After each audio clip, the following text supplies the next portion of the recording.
So I'm sure you've heard by now that there's a shortage of PPE available across the country. This includes N95, face shields, face masks, gowns, gloves, so on and so forth. So I want to do my part. I have a 3D printer and I found an open source design for a face shield available on budmen.com. Link in the description below. So I 3D printed a frame and it came out great.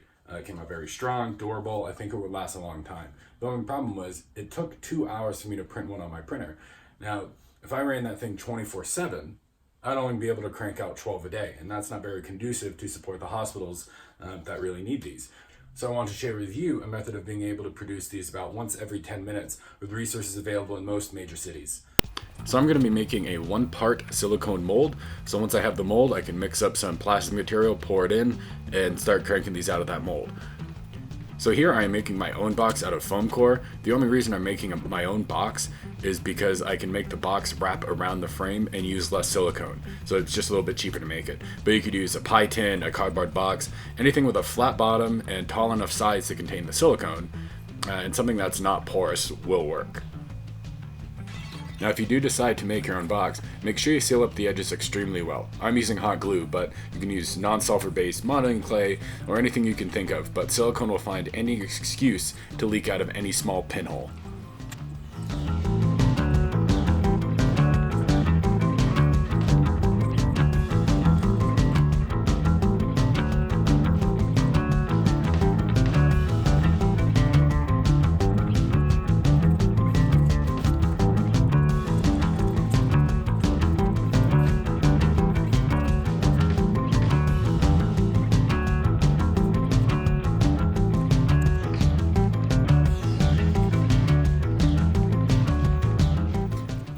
Once you have your box made, just clean up your part with some rubbing alcohol and find some method to stick it down to your box. I'm using hot glue, but you could probably use some double-sided tape. Something to get it stuck and flush down to the surface so it doesn't float up when you pour the silicone in.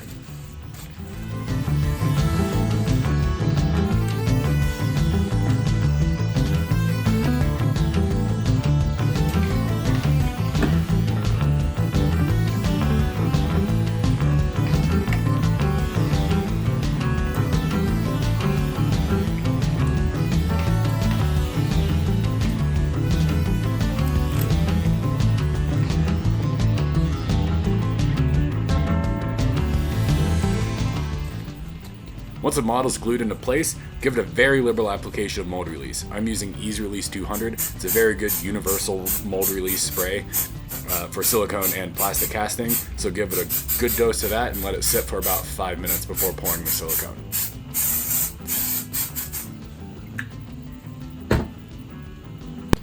So as the mold release is drying, go ahead and open the silicone and just start stirring the hell out of it. That stuff settles during shipment, and you want to make sure that stuff is very homogenized before you start mixing it. Otherwise, you'll get not so good results. Even after mixing this hard, you'll notice some chunks as I start pouring it because I didn't mix it enough. So really just mix it before you start pouring. This silicone happens to be a 1-to-1 mix by volume, so you see me pour out equal parts into separate containers before I mix it together in a bigger container.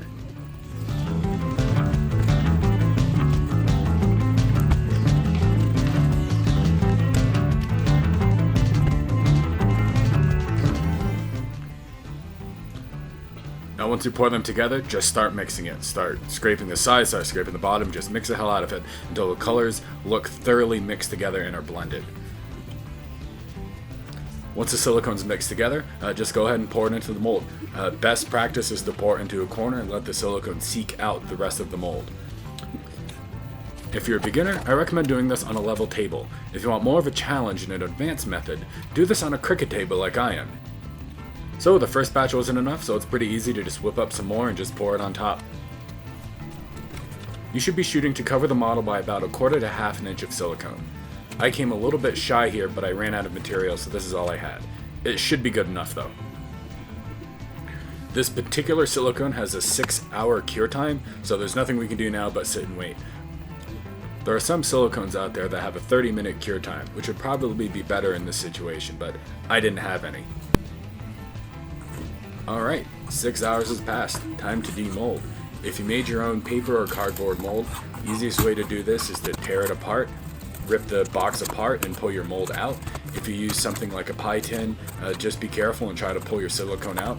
It's pretty robust, but if you really crank on it, it can tear. So be a little bit gentle while taking it out.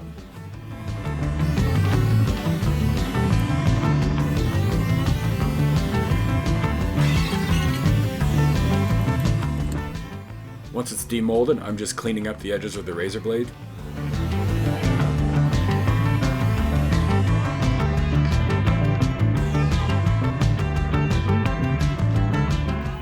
Alright, the mold is ready to go. We just hit it with some mold release again and mix up some of your epoxy resin. I'm using Smooth Cast 300. This stuff also mixes 1-to-1 like the silicone, but it's a lot easier to mix because it's a lot lower viscosity. So I'm pouring a little bit into cup A, a little bit into cup B, and then I have a third cup where I'm going to mix the two together.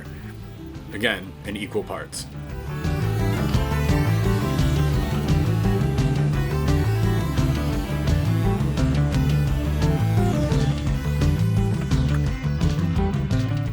Once it's mixed together, go ahead and pour it into the mold. It actually takes a surprisingly little amount of material to fill up the mold. The reason it's spilling over the sides is because I did this on a cricket table. If you do this on a level table, you should be fine. Now all we do is wait. This stuff has a working time of about 2 to 3 minutes and a cure time of about 10 minutes. So we're going to come back in about 10 minutes and pop this baby out.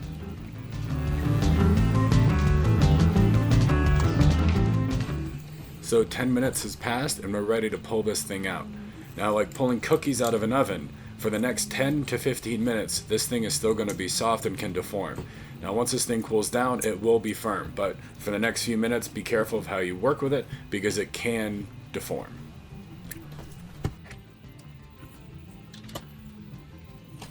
Now, once it's cool, just go ahead and hit the sides of the razor blade and clean up all the flashing. You're also going to want to hit this with some isopropyl to clean it off. There's still going to be some of that mold release residue on it that might be a little bit slippery. So for my mold, I happen to use Umu 30. The only reason I use this was because I happen to have it lying around. I might recommend a Mold Max series, but if you go into your mold supply store, pretty much any silicone will do. This size worked great, although I used exactly one of these and that was just barely enough to make a mold. You might want to pick up a couple of these. The next size up from that box are buckets like this, and they're a giant pain in the ass to use. Cracking them open, but if you're going to be making a ton of them, it makes sense financially to get these and dealing with the mess involved. For the plastic, I'm using this stuff.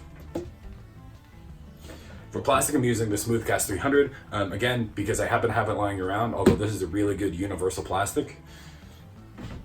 Any of the Smooth Cast 300 series should work. There's also something called the Smooth Cast 300Q. It's the exact same stuff as that, although the pot life is 30 seconds, so you have 30 seconds to pour before it starts to harden, and the demold time is 5 minutes, so it acts a little bit quicker than that. Otherwise, it's the same plastic.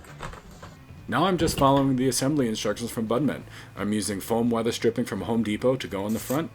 I punched holes in a sheet of plastic available with their template, and I'm just using a little string of elastic and tying a knot on both ends to use as a headband. Now the sheets that I'm using are 8.5 by 11 inch overhead transparencies that I picked up at Staples. I've been told they don't wrap around the face enough, but in a pinch they might work. So I'd go a little bit longer if you find your own plastic.